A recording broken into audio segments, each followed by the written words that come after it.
Like you, I find myself inside a lot these days. A lot of you may not. Most of you, my friends online, know that until very recently I was pastor of a church here in St Anne's on Sea. That came to an end very recently, and I'm mindful that this is Easter week, and a lot of us find ourselves isolated, socially isolated. First of all, apologise to my Facebook friends who are possibly not interested in this, and I would be very happy that you just ignore these. But my plan is, I feel as a pastor for many years, formally and informally, I've never had a period of an Easter week where I haven't been really, really busy and active in preparing and presenting.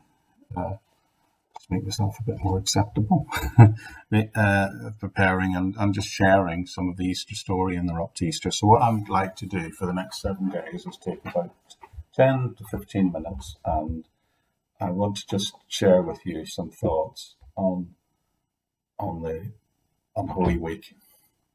And I would particularly like to just talk for a little bit every day for the next 7 days about, I don't know if you're aware that when Jesus was taken to the cross, in the last few days of his life, he only spoke 7 times, 7 short phrases, sometimes just a couple of words.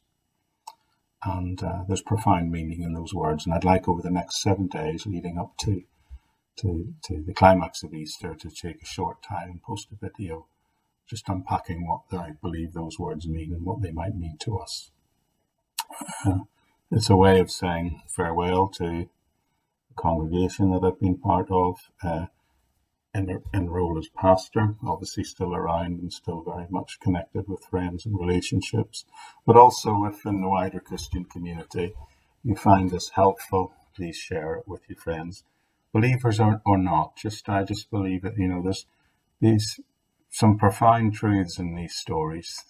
It's interesting that these stories, thousands of years old, still have a profound impact on the way we live our lives. And I hope that you can get something from that. So what I'd like to do this morning is just take a little bit of time and maybe 10, 12 minutes and talk to you about one of the first of 7 phrases, 7 words that Jesus spoke as he hung on the cross. And the first of these, I'd like to just begin by reading a short extract from the Gospel of Luke, his account of the Easter story. And it says this. So he's talking at the point in which Jesus is led out to be crucified. And it says, 2 other men, both criminals, were led out with him to be executed. When they came to a place called Golgotha, which means the place of the skull, they crucified him there, along with criminals, one on his left and one on his right. Jesus then said, Father, forgive them, for they know not what they are doing. And then they divided up his clothes by casting lots. Now, I'd like to just begin by asking a question, is how do you think we should respond when we feel we've been treated unfairly?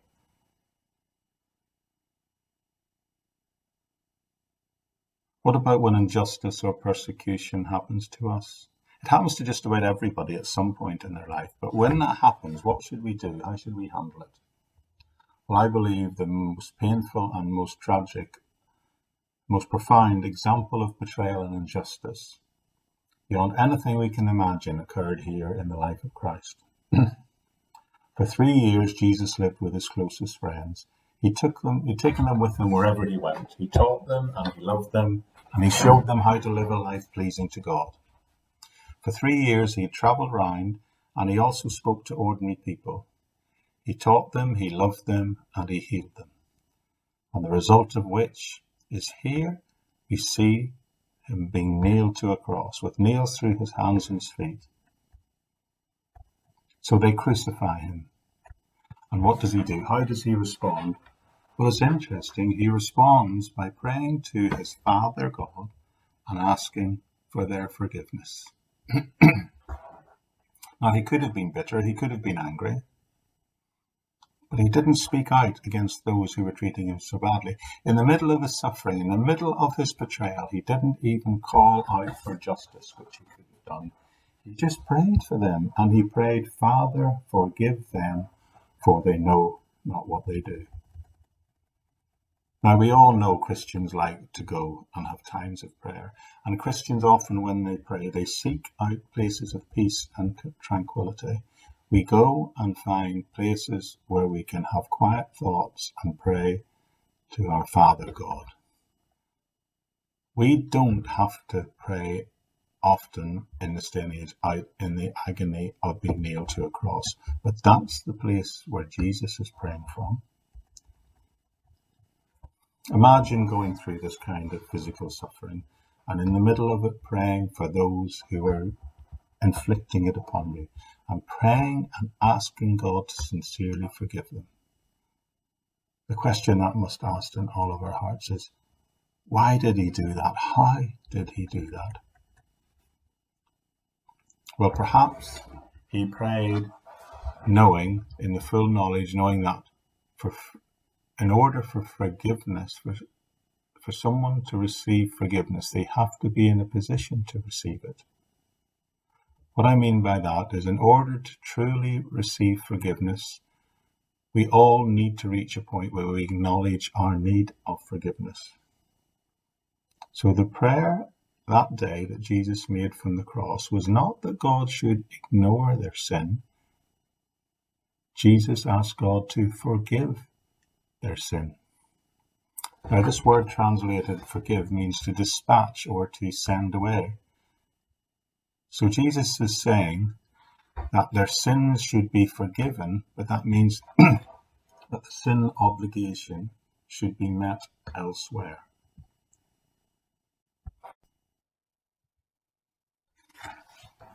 He's praying that the price of their sin, the debt of their sin, if you want to use that word, should be placed on him now as he hangs on the cross. In praying, "Father, forgive them," he's acknowledging that the penalty of their wrongdoing be placed on him. You see, it's important to know that God cannot ignore wrongdoing. God just cannot excuse it. God can only forgive it. So the next time you feel let down or betrayed, the next time you feel stabbed in the back, this tells me that the first thing that you ought to do is pray for that person and pray sincerely that God forgives them. Now, I know that's a tough call, but the reason I tell you to do this is because this book clearly tells us that what we should do, and Jesus himself, in his words and deed, shows us that's what we should do.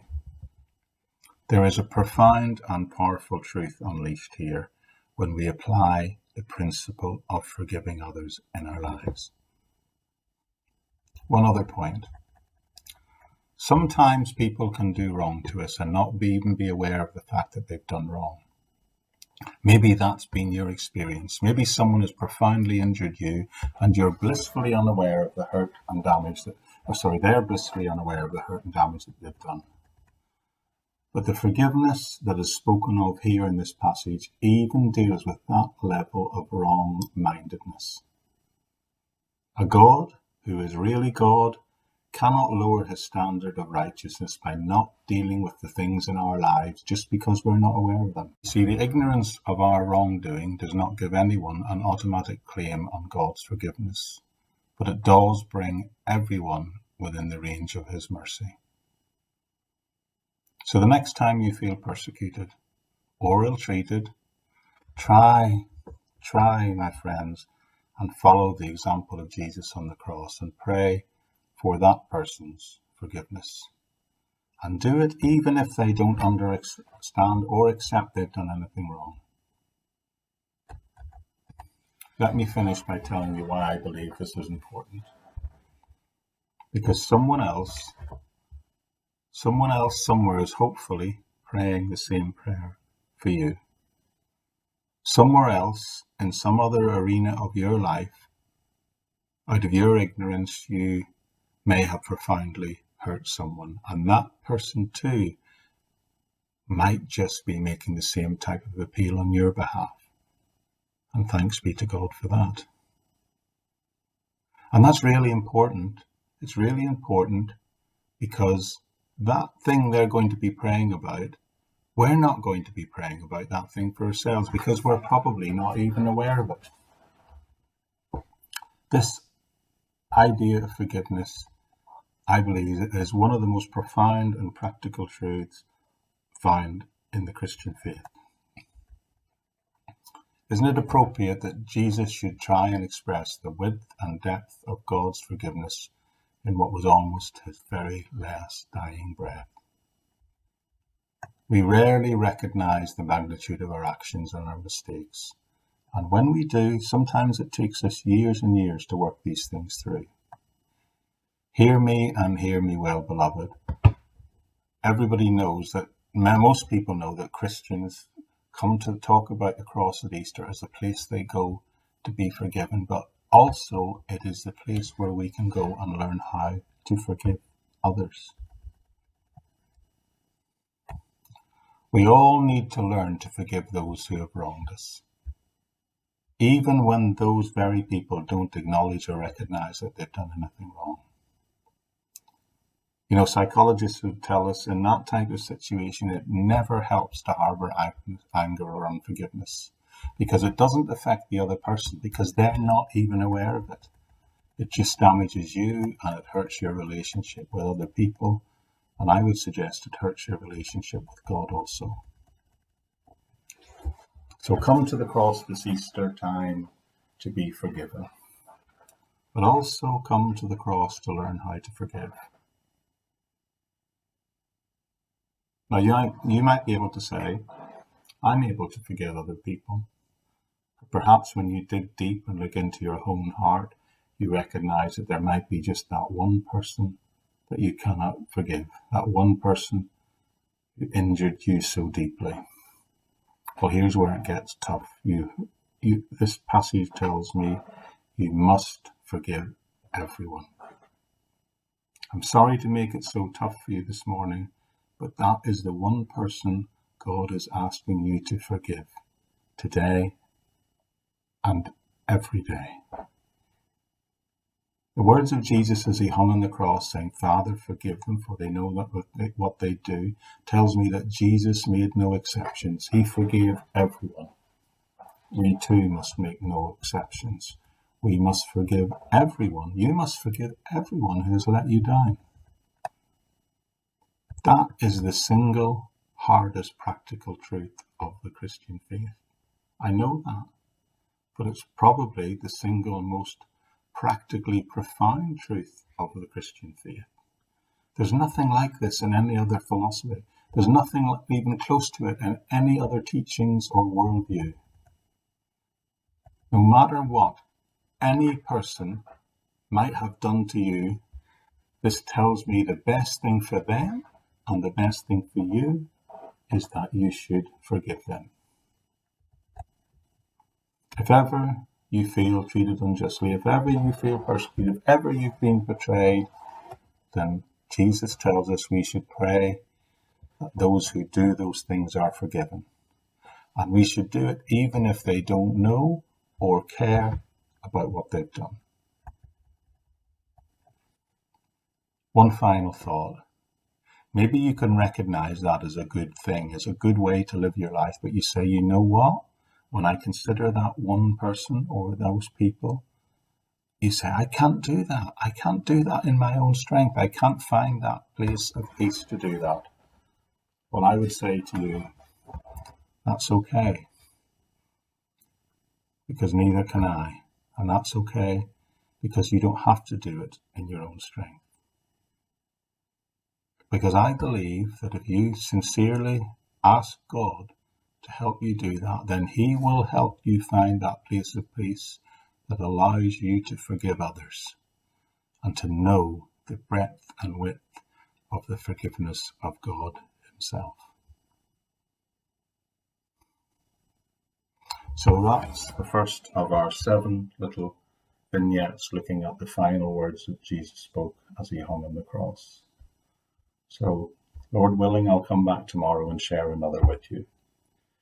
I find myself in a position like many of you at the moment where I'm not only isolated at home, but I'm separated from Paula. I'm unable to spend time with her. I'm not being able to see her for a couple of weeks, and it'll be quite a few weeks more before I expect to be able to see her. I've got Hannah home, which is wonderful. But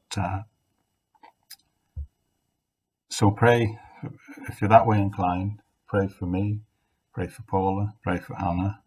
I'd love to pray for you too. So if you want to share comments and have any prayer requests, put them on, and then we'll track those through these next 7 days. And I would just ask, if you feel that this is not for you, just think that's fine. But don't post negative comments. Not that I'm not prepared to discuss, but during this particular time of crisis, we want to try and just encourage people as best we can. So everybody who knows us, I send greetings, and it's just hope that at some level we can all help one another through these coming weeks and months. And we'll just see where this takes us. We'll see what comments are and the direction it goes. And if there's any sort of direction that a small community that I have on Facebook feel it would like to go, then we'll follow that. So thank you, and I'll see you tomorrow.